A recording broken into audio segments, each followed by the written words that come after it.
Kejaksaan Tinggi Papua menetapkan dan menahan 4 orang tersangka dalam kasus dugaan tindak pidana korupsi pembangunan sarana dan prasarana aerosport pada Dinas Pekerjaan Umum dan Penataan Ruang Kabupaten Mimika tahun anggaran 2021.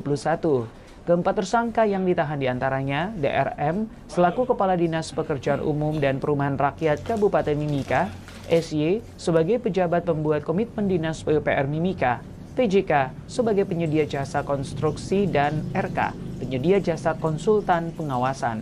Asisten Tindak Pidana Khusus Kejati Papua, Nixon Nilamahuse, penetapan tersangka ini dilakukan setelah Kejati Papua melakukan pemeriksaan terhadap 32 orang saksi dan berdasarkan 2 alat bukti yang cukup.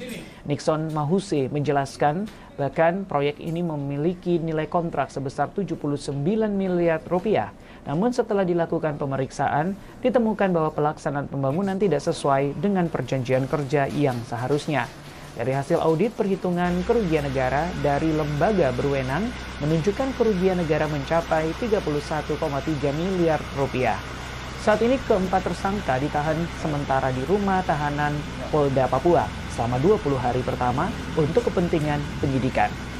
Telah melakukan penyidikan, telah melakukan penahanan terhadap 4 orang tersangka dan kasus posisi pembangunan dugaan tidak boleh korupsi dalam pekerjaan konstruksi pembangunan sarana prasarana aerosport di Timika yang bersumber dari tahun 2021 yang bersumber dari dana otonomi khusus pada Dinas Pekerjaan Umum dan Penataan Ruang yang bersumber dari APBD Kabupaten Mimika tahun anggaran 2021. Atas perbuatannya, keempat tersangka dijerat dengan pasal 2 ayat 1 Undang-Undang Nomor 31 Tahun 1999 tentang pemberantasan tindak pidana korupsi dengan ancaman hukuman 4 tahun penjara.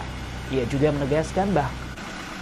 menegaskan bahwa tidak menutup kemungkinan akan ada penambahan tersangka baru dalam kasus ini. Sudirak Beni, Kompas TV, Jayapura, Papua.